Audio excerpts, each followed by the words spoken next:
El Clasico মানেই যেন বিশেষ এক লড়াই। বছরের পর বছর বার্সেলোনা ও রিয়াল মাদ্রিদের ধ্রুপদী লড়াইয়ের জন্য মুখিয়ে থাকেন পুরো বিশ্বের ফুটবল ভক্তরা। মৌসুমের প্রথম এল ক্লাসিকো মাঠে গড়াবে ২৬ অক্টোবর। ইউরোপিয়ান ফুটবলের সবচেয়ে হাই ভোল্টেজের ম্যাচের আগে শুরু হয়ে গেছে রিয়াল মাদ্রিদ ও বার্সেলোনা ফুটবলারদের কথার লড়াই। বার্সার সবচেয়ে বড় তারকা লামিন ইয়ামাল বলছেন, রিয়াল মাদ্রিদ শুধুই চুরি করে আর উল্টো অভিযোগও করে।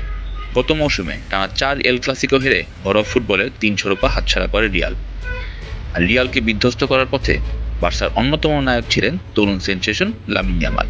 এবারও তাই মূল লড়াইটা হবে লামিন ইয়ামাল ও কিলিয়ান এমবাপ্পের মধ্যেই। ম্যাচের আগে লাইভ স্ট্রিমিং প্ল্যাটফর্ম টুইচে কিংস লিগের এক অনুষ্ঠানে এল ক্লাসিকো নিয়ে কথা বলেছেন ইয়ামাল। সেখানে ইবাই লানোস, কিংস লিগের ক্লাব লা ক্যাপিটালের সহমালিক, ইয়ামালকে জিজ্ঞাসা করেন কিংস লিগের দল পোর্কিয়ন্স রিয়াল মাদ্রিদের মতো কিনা। উত্তরে ইয়ামাল বলেছেন, হ্যাঁ অবশ্যই, তারাও চুরি করে আর অভিযোগ করে, এটা রিয়াল সবসময় করে এসেছে। এই মরশুমে প্রথম এল ক্লাসিকো হবে রিয়াল মাদ্রিদের মাঠ সান্তিয়াগো বার্নাবিউতে। ইয়ামালকে প্রশ্ন করা হয়েছিল, বার্নাবিউতে খেলা কি খুব বেশি কঠিন? জবাবে হাস্যোজ্জ্বল ইয়ামাল বলেন, বার্নাবু কঠিন কিনা এটা বার্সেলোনার জন্য কখনোই কঠিন নয়। যখন আমি শেষবার সেখানে খেলেছিলাম, গোল করেছি, আমরা ৪-০ ব্যবধানে জিতেছি। বার্নাবুতে এবারও গোল করার ব্যাপারে ইয়ামাল কেমনটা আত্মবিশ্বাসী?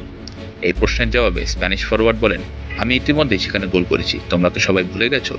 আগামী ২৬ অক্টোবর রাত ৯টা ১৫ লা লিগার গুরুত্বপূর্ণ এই ম্যাচে মুখোমুখি হবে রিয়াল বার্সা। তবে এল ক্লাসিকোর আগে একের পর এক ইনজুরিতে আগেই বিপর্যস্ত বার্সেলোনা। মৌসুমের প্রথম এল ক্লাসিকোর আগে গতকাল বড় একটি ধাক্কা খেয়েছে কাতালানরা। রিয়াল মাদ্রিদের বিপক্ষে হাই ভোল্টেজে ম্যাচের আগে নতুন করে ইনজুরিতে পড়েছেন দলের মহাগুরুত্বপূর্ণ ফুটবলার রাফিনহা। আগামীকালের ক্লাসিকোতে তার মাঠে নামাটাই এখন বড় অনিশ্চয়তা। হ্যামস্ট্রিংয়ের চোটে ক্লাবের হয়ে সবশেষ ৫ ম্যাচ খেলতে পারেননি রাফিনহা। তবে গত ২২ অক্টোবর দলের সঙ্গে অনুশীলনে ফিরেন তিনি।